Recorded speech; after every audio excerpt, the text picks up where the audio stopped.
Yeah, we're excited to get back to work after a open week, and excited to see our kids this afternoon and get the week started off right, preparing to go to Baton Rouge to play a very difficult opponent. I think their offense is the most explosive that I've seen in a long, long time. I wasn't coaching when they had their run with Joe Burrow and them, but this quarterback, if he's not in the Heisman discussion, there's a problem. But he's playing at an incredibly high level with dynamic receivers, and there's not a weakness on that offense, and it's impressive to watch. And so it's going to be a great challenge for our kids and a great college environment, and I'm excited as heck about it, and I know our kids will be. Hopefully, I hadn't seen them yet, but and hopefully we can get healthy and go to Baton Rouge and find a way to compete against a really, really, really good football program. Yeah, Coach, you're talking about health. You mentioned the other day you hope that Damari would be back. Talk about the guys that are banged up and who looks like they could be back. Yeah, it doesn't. Of course, Keys and Keontae and are still out for the foreseeable future. Messiah, unfortunately, is done for the year, which is a blow to us defensively for sure. Jalen Simpson, I think, will go. He's day to day. He said he's feeling better each day, so I'm hopeful and expecting that he will go. Doubtful on Damari, and Malcolm Johnson is a day to day guy too. So of the guys we have remaining, that's kind of and Var's questionable also, but he's having an issue with his elbow that just can't get straight. So. That's where we are. It's next man up, and we got to get to some of these younger kids to play more consistently. We worked on that hard last week in the open week, and they got a ton of reps. And because we're going to need them before this season's over with the remaining 7 games we have. Coach, with the bye week so close to midseason, what kind of things did you guys assess offensively, and did you focus more on just executing what you've done better, or are you looking at a philosophy change on offense? No philosophy change, other than maybe making sure we're running the right RPOs with the runs and doing more of that. Well, you do all the self-scouting to find out what your tendencies are, and to make sure you have those posted when you're game planning this week. If all we've done when we've motioned the tight end across the ball is XYZ, then you probably don't need to do XYZ this week. And so we did all that self-scouting, and then obviously trying to make sure our identity, particularly in the passing game, matches our personnel. And whatever we feel strongly about in that, then let's do it over and over and over and over and over again until we are really, really confident and really, really good at that. So that was pretty much the focus offensively, and defensively it was. So if you go to the Georgia game, we really hadn't talked since after the Georgia game, I guess. But if you go to that Georgia game, there literally are 10 plays that made a difference in that game, or we easily could have found ourselves on the other side of that outcome. And in those 10 plays, I think 6 of them are on us coaches. And 4 of them, our kids should have. Obviously, there's more than 10 that didn't go exactly right, but you can take 10 plays in critical situations where if we don't get a protection set right, that's our fault. And that's not easy for me to say, nor to take, nor to live with, but we've got to get that fixed.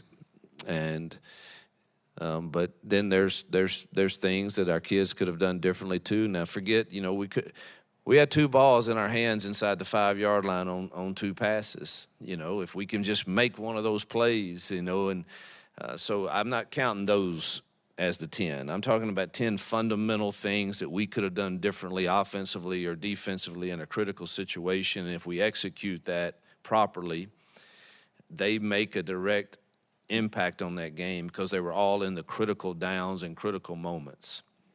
And that's encouraging that we played a team of that caliber close, and we want to build upon the good things because there were a lot of good things. But the margin of error for us winning and losing right now is so small against teams that probably have a better roster in some spots that we can't afford those. And we have to look at everybody, coaches, players. Why are we not getting that executed? And if we can't do it personnel-wise, then get it out of the plan. If we can do it, but we're not doing it right, then we got to coach it better. And so that's what the whole week was about, is how do I not go to bed after a game feeling that way? Hey, your question about Peyton specifically, I know you were much happier with the way he played against Georgia. Was that like an aha moment for him? Do you think he can kind of build forward from there? We're trying hard to build upon it. I thought he made some really good throws. And look, when you're playing in this league, maybe LSU, but even them, the DBs are in position.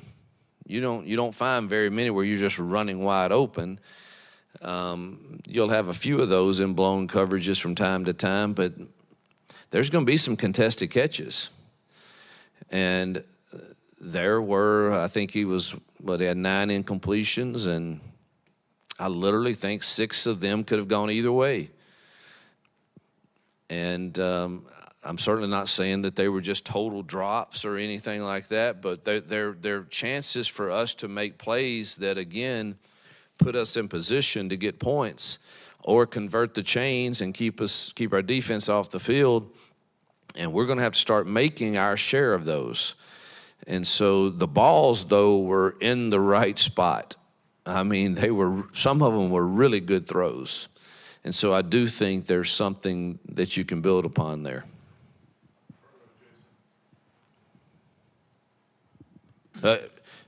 Never mind. I don't belabor the point. I'm trying to get over that. I'm trying to put it in the past, and you keep bringing it up. But, I mean, I wish you could see the film. But you got Rivaldo running wide open for a touchdown if we just set the protection right. And, heck no, it wasn't on Peyton. That one was not on Peyton. That one's on us. And that's what's hard to take. Peyton would have got it right if we had him in the right toolbox. We got to give him his tools. And that better get fixed. You mentioned young guys. Any of those young guys at wide receiver that you think are ready to maybe get more of a shot, maybe help out more as you come out of a bye week? They all have a shot, but you got to produce. And I know that one of the things we do during the open week is we call all of our parents. I think that's a great practice to do, and you have to be prepared. You're hearing the good and the bad, but I think that's healthy, and I think that's good, and they know we care. And but any of those discussions that turn that way is usually around obviously playing time, and it's just part of you just keep competing. But at some point we have to have production at whatever position it is, and I'm excited to see our kids compete this week and see some guys hopefully make some plays. Hugh, you were talking about self-scouting and evaluating during the off week. What was the thing you probably learned the most about your team through that process in the off week? Well, I'm probably not going to go into that. There were some definite tendencies for sure in 5 weeks of playing that, certain motions or certain sets, where the ball is being run in those sets. Is it heavy to the tight end, away from the tight end? Those type things you're always looking at. And then defensively, are we too high of a tendency on, certain coverages on third down in particular where somebody can have a great plan for you?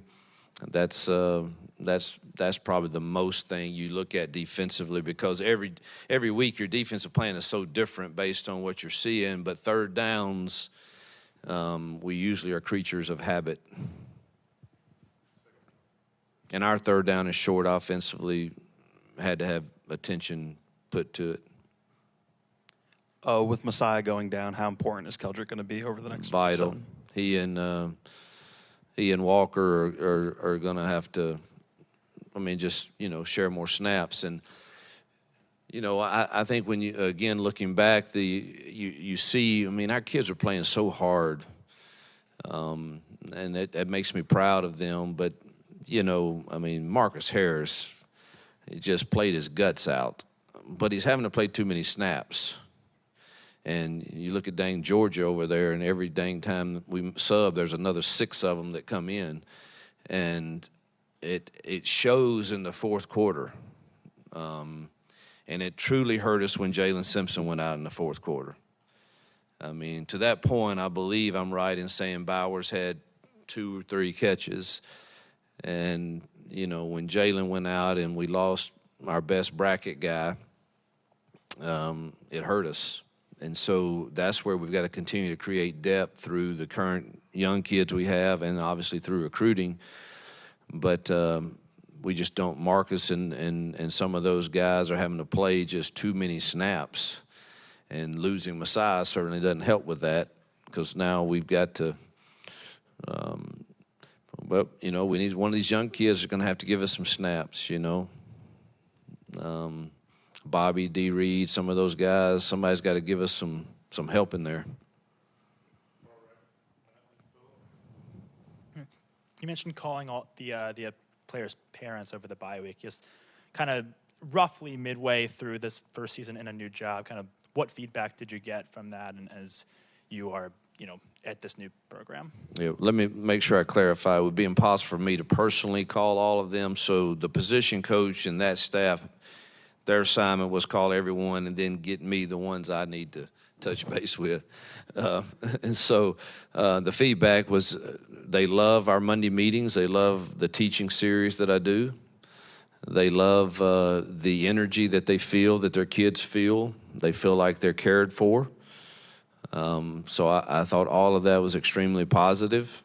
And obviously they, want to see their kid get their share of playing time. And I think that's a process in this world. And it's one that I think we need to keep sight of in the changing of times, even though everybody would like to have theirs right now. And it just doesn't work that way typically for most. And that's a lesson for life that I think will prepare them more for life than if they had it their way every single time and it was easy. That life's not easy.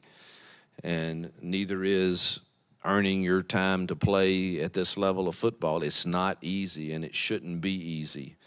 It takes you embracing the grind and going to work and enjoying the process of becoming. And I sure hope we can do a good job of getting our kids to believe that, so that they're not always in this world looking for greener pastures and an easier way. And I think that sets you up for failure in life. Far right, Philip. Speaking of Jalen Simpson, could you just talk about what he has meant to your defense? And when he went out, there was obviously some wide open passes to Bowers. Kind of how him being out of the game. Yeah, he and Keontae, were the leaders of getting everybody on the right page back there, and obviously not only on the right page, but those two can cover and can and have played really at a high level. And obviously losing Keontae was tough, and then him going out in the fourth quarter was very, very difficult for us also. And he has been an energy leader, fun for me to be around on the sideline, always cutting up with me in practice. He's been a joy to coach, truthfully, and has played really well. You mentioned in your open about Jaden Daniels and just how good he is for LSU. Through 6 weeks, he's almost got 2,000 passing yards, 19 touchdowns, and just 2 interceptions. And you've also talked about how your defense has to be set up properly to stop a guy like that. So what's the game plan this weekend for somebody who is so talented and who can beat you in pretty much any way he wants? Yeah, I don't, obviously we're not going to talk about game plan, but I don't think you stop him. There's too many weapons around him, and he's too good. I think you look at the key to this game is, can we hold him to field goals? Truthfully, no one has stopped him, and he plays so effortless. Literally, he runs 40-yard touchdowns and it looks like he's jogging, and yet no one's catching him. And his balls are so accurate to those talented receivers. I think it's a hard task. Again, I think to this point, and I haven't watched future opponents, so somebody will use it for bulletin board material, but it's to this point, it's the best offensive personnel I've seen in this league to this point.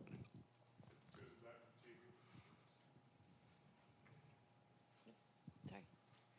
Hey, Coach, with the idea of getting players to take what they do in practice, their efficiency and productivity, what's the key to building that confidence to get it on the field? Obviously, I know you've been working on that, but what's been your philosophy on making sure that transition, when you see it happen day in and day out in practice? Positive reinforcement is good. Also, their ability to handle the truth from a coach without it becoming, in their mind, something that's personal. Hear what I say, maybe not how I say it sometimes. I don't rant and rave, but I can get pretty passionate in my direction on things sometimes, and so can other coaches, I'm sure. But just hear the message, and but at the same time, that message should also be heard if things were done correctly. And that's a balancing act, and not the easiest thing for coaches, probably not the easiest things for parents. We're really good at don't, why, and not, man, way to go. You did great. You made me proud. And so I think that's a balancing act there, but nothing builds confidence as much as having success on a Saturday. Hey, Coach, with you headed to Baton Rouge this Saturday, I know you've coached there a handful of times when you're at Ole Miss. What makes Tiger Stadium unique, and what makes it such a difficult atmosphere to play in? Great place to play. SEC environment. Obviously, their fans are into it. Saturday night there.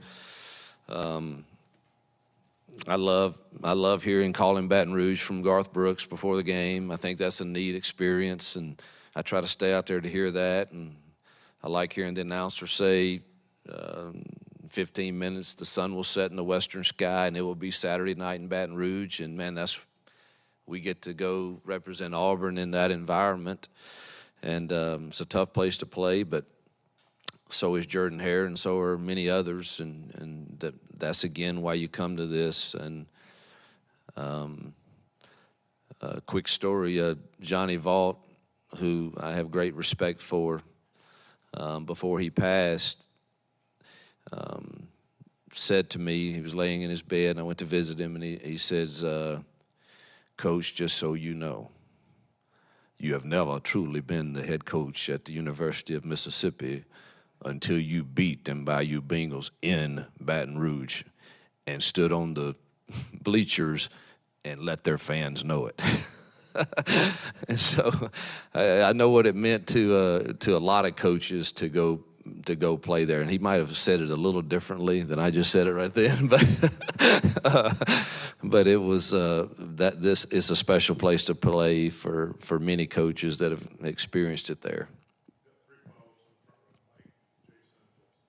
Coach, following up on the environment in Death Valley, you're no stranger to playing there. Are you guys doing anything special in practice to prepare for the noise that the players are going to encounter, and getting calls in such a raucous environment? Yeah, I heard this was a new thing, but it's actually not. We will have it as loud as we can get it on the practice field, and it'll be playing "Hold That Tiger," whatever the fight song is, and we will have a couple of different plans for cadence, just in case. I do remember having a fist fight with them down there when I was at Ole Miss, and it was a it was a Saturday night game, and obviously very loud, and we were backed up into the student section in a critical drive, and we had 3 false starts. It was so loud, and so we will have a couple of different plans if that's the case.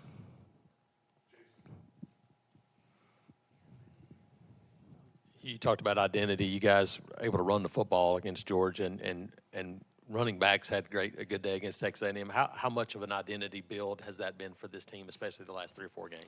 Yeah, I feel like we can do that fairly well. I don't know where we stand and all that, but we're pretty efficient. But I do think you have to be balanced to win big games, and that has been the challenge for us to this point. But there's no question, I feel like running the football helps. We've got to shorten this game now. This is the last 2 opponents that have played them. Ole Miss decided to we're going to outscore them, and Missouri's, that was their philosophy also. I didn't talk to Lane, but I talked to Eli. But it was obvious that Ole Miss felt like they could do that, and Ole Miss did. Missouri was very close to doing that also, but I think their makeup is a little different offensively, and I'm not sure that that's the plan for us. We'll have to see. I want to ask you about LSU's defense. They've been in a lot of shootouts this year, but obviously got really good talent on that side of the ball with Perkins and other guys. What stands out to you about that unit as you guys get ready for them? Yeah, 0, 18, and 4 are freakish players. 5-star talents, and they may not be as deep as a normal LSU defense has been in the past, but they've still got tremendous athletes over there. And for whatever reason, they've been searching a little too the last couple of weeks, but that makes it a little harder on us, truthfully, because it's been 2 totally different plans against similar offenses. Ole Miss's and Missouri's offenses, Ole Miss may go faster and do a few more things, but they're still in similar sets, and it's 2 totally different plans in those 2 games, and so that's a bit of a guessing game for us on that. But they've got athletes over there for sure. Thank you.